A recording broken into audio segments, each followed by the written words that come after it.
بسم اللہ الرحمن الرحیم رب اشرح لی صدری ویسر لی امری واحلل عقدۃ من لسانی یفقہوا قولی. کوئی ایسا منظر ہے کہ سارے فرشتے، تمام فرشتے ایک مقام پر موجود ہیں اور ان میں ایک جن بھی ہے. رب کائنات ایک ایسی ذات کو تخلیق کرنے جا رہا ہے جس کے بارے میں اس نے کہا کہ وہ زمین پر میرا خلیفہ ہوگا. حکم جاری ہوا، کیا لازم ہے کہ سب اس کو سجدہ کریں گے. وہ وقت آیا کہ سب کے سب سجدے میں گر گئے، سب سجدے میں گر گئے.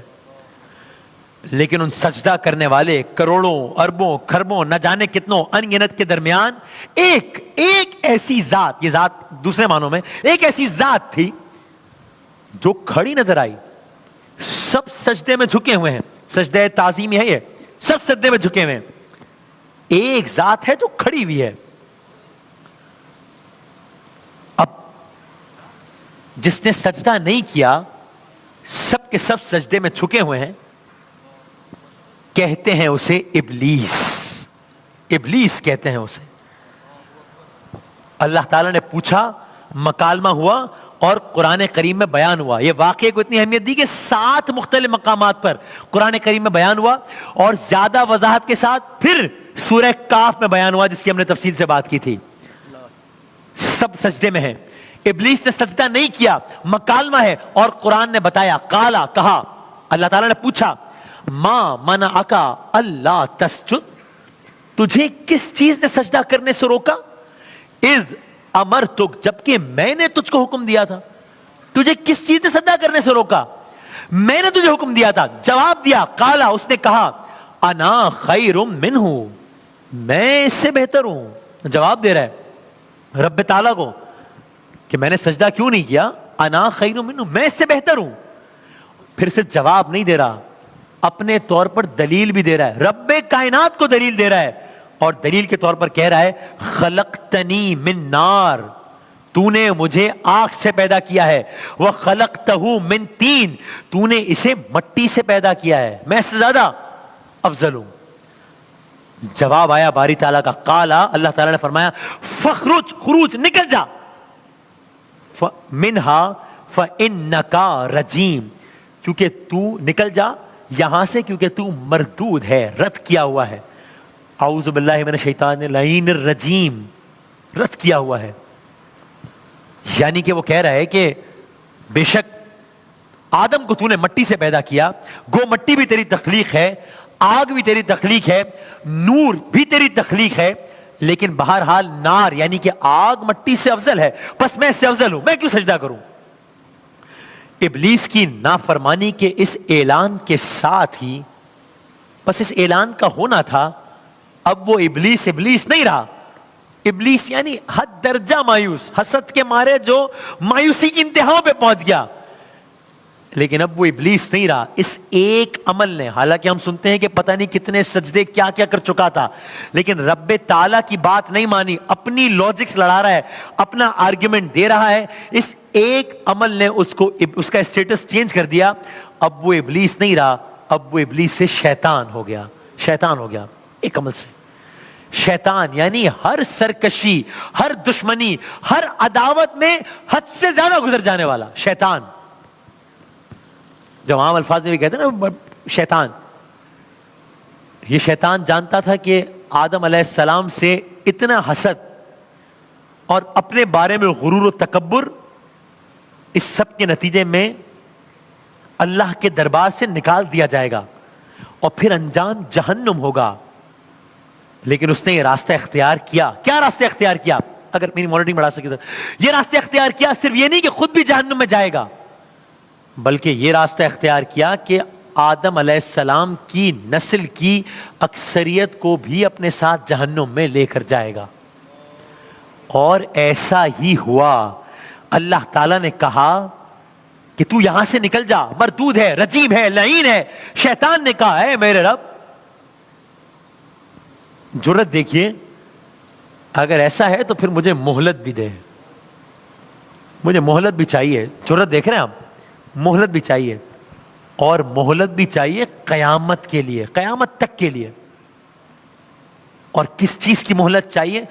قیامت تک کے لیے مجھے مہلت دے کہ میں جن آدم کی وجہ سے تیری درگاہ سے، تیرے بارگاہ سے آج نکالا جا رہا ہوں، میں اس آدم کی نسل کو بھی اپنے ساتھ اب جہنم میں لے کر جاؤں گا۔ اعوذ باللہ من الشیطان اللعین الرجیم۔ اللہ تعالیٰ نے فرمایا جا، تجھے مہلت دی گئی۔ ہاں ایک بات کہی، زبردستی کا اختیار نہیں ہوگا تیرے پاس، ہاں وسوسوں کے ذریعے سے جسے بہکا سکتا ہے بہکا لے، ہاتھ پکڑ کر زبردستی سے گناہ کرانے کا اختیار نہیں ہے۔ اس نے کہا ہے میرے رب، گویا اگر میں اپنے الفاظ میں، اب دیکھ میں ان کے آگے سے آؤں گا، دائیں سے آؤں گا، بائیں سے آؤں گا، میں اس نسل آدم کو اس طرح اپنے قابو میں کروں گا جیسے سواری پہ چڑھا ہوا سوار لگام پکڑ کر سواری کو جس طرف چاہتا ہے لے جاتا ہے۔ میں ان سے وہ کام کرواؤں گا کہ گویا وہ شرک کر لیں گے۔ اللہ تعالیٰ نے کہا آدم علیہ السلام اور نسل آدم کا رب میں ہوں، عبادت و غلامی صرف میرے لیے ہے، تو اب جو تیری عبادت کریں گے، جو تیرا حکم مانیں گے، جو تیرے پیچھے چلیں گے، تیری نسل کے لوگوں کو یعنی جنات کو اپنا دوست بنائیں گے، میں ان تمام انسانوں اور تجھے اور تیری نسل کے شیطان جنات ان سب کو جہنم سے بھر دوں گا۔ تو گویا یہاں سے اب جنگ کا آغاز ہو گیا، وہ ازلی جنگ جو آج بھی جاری ہے، جس کا کسی نہ کسی انداز سے میں اور آپ بھی حصہ بنے ہوئے ہیں، یعنی اس کا شکار تو یا اٹیک تو ہو رہا ہے نا سب پہ۔ تو اس جنگ میں میں اور آپ ریلیٹ کر سکتے ہیں اپنے آپ کو کہ یہ جو سارا واقعہ عرض کیا، یہ جو جنگ ہوئی، جس جنگ کا اس نے اعلان کیا، وہ جنگ چھڑی ہوئی ہے، آج بھی جاری ہے، ابد تک جاری رہے گی۔ اب کیا ہوا؟ اب شیطان نے اپنے وار کرنے کا آغاز کیا، اور میں تیزی سے آگے بڑھتا ہوں۔ پہلا وار آدم علیہ السلام اور ان کی بیوی اما حوا پر پہلا براہ راست وار۔ واقعہ آپ سب کا سنا ہوا ہے، تکرار نہیں کرنی۔ ممنوع پھل کھایا گیا اور پھر اس کا نتیجہ ہوا۔ پھر آگے بڑھا، آدم علیہ السلام کو تو سجدہ نہیں کیا تھا نا، تو بات پھر آدم علیہ السلام پر ہی رہی۔ آدم علیہ السلام کے بیٹوں کے پاس آیا، وسوسہ ڈالا، قابیل سے حابیل کو قتل کروایا، دوسرا وار۔ پھر انسانوں کے پاس آیا، نوح علیہ السلام کے پاس آیا، ان کے بیٹوں اور چند لوگوں کو چھوڑ کر تمام انسانوں کے پاس آیا، پوری قوم کو ان چند ایکسیپشنز کے علاوہ پوری قوم کو شرک اور کفر میں مبتلا کیا، عظیم طوفان میں غرق کروایا۔ تو اب آپ دیکھ رہے ہیں شیطان اپنے منصوبوں پر عمل کر رہا ہے۔ پہلا اٹیک ایک انڈیویجول پہ تھا، دوسرا اٹیک اس سے آگے بڑھا، ایک قتل تک گیا، اب یہ آگے پوری قوم غرق کروا رہا ہے۔ لیکن اس کے انتقام کی آگ نہیں بجھی، بات آگے بڑھی، پھر قوم عاد آئی، پھر قوم ثمود آئی، پھر قوم شعیب آئی، پھر قوم لوط علیہ السلام آئی، فرعون، نمرود، نہ جانے کتنی قوموں کو اس نے خدا کے خلاف باغی بنا کر کبھی طوفان سے تباہ کروا دیا، کبھی آندھیوں کا شکار کروا دیا، کبھی زلزلوں سے تہس نہس کروا دیا۔ لیکن اس کی انتقام کی آگ ہے کہ بجھنے کا نام نہیں لے رہی، ہر طرف اس کے چیلے انسانوں کو اس کے رب سے گمراہ کر رہے ہیں، یہاں تک کہ اب یہاں یہ بڑا امپورٹنٹ ہے، یہاں تک کہ چلتے یہ سلسلہ ایک ایسے شخص تک پہنچا کہ جس کے بارے میں جب شیطان نے کہنا چاہا تو اللہ تعالیٰ نے کہا کہ تو کچھ بھی کر لے، میرے اس بندے کو منحرف نہیں کر سکتا، بات آگے بڑھی، گویا اس نے چیلنج قبول کیا ہو۔ اگین اس کی جرت دیکھیے، مزید اختیار مانگا، اس نے ایکسکلوسیو اختیار مانگا۔ کیا مطلب؟ اس نے کہا ہاں ہے تو ایسا ہی کہ اس بندے کو منحرف کرنا مشکل ہے، لیکن میرے اختیارات بھی تو محدود ہے نا، مجھے مزید اختیار دے، تو نے مجھے محدود اختیارات دیے، میں تو وسوسہ ہی ڈال سکتا ہوں اور کسی کا دل پھیر سکتا ہوں۔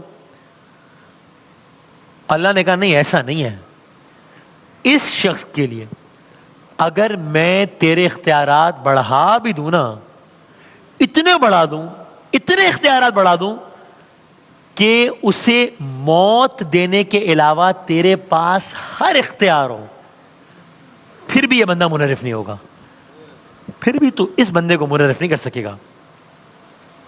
شیطان نے چیلنج قبول کیا، اس نے کہا ایسا نہیں ہو سکتا، مجھے اختیارات دے اور پھر میں دیکھتا ہوں کہ میں کیسے منحرف اس کو نہیں کر پاتا۔ تو اب شیطان نے یہ چیلنج لے لیا ہے اور اپنے طور پر وہ بالکل ایک نیا، بالکل ایک منفرد کام کرنے نکلا ہے۔ یہ کس کی بات ہو رہی ہے؟ یہ کس کے بارے میں اللہ تعالیٰ کہہ رہا ہے کہ اس کو منحرف نہیں کر پائے گا؟ یہ کس کے بارے میں شیطان کہہ رہا ہے کہ مجھے ایکسکلوسیو رائٹ چاہیے؟ یہ کس کے بارے میں خداوند تعالیٰ کہہ رہا ہے کہ جا موت کے علاوہ ہر اختیار دیا، جا آزما لے اور تو اس بندے کو دیکھے گا کہ یہ منحرف نہیں ہوگا۔ یہ حملہ کس پر ہے؟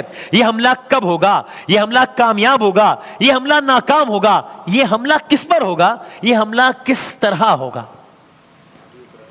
کلرز کریں گے انشاءاللہ۔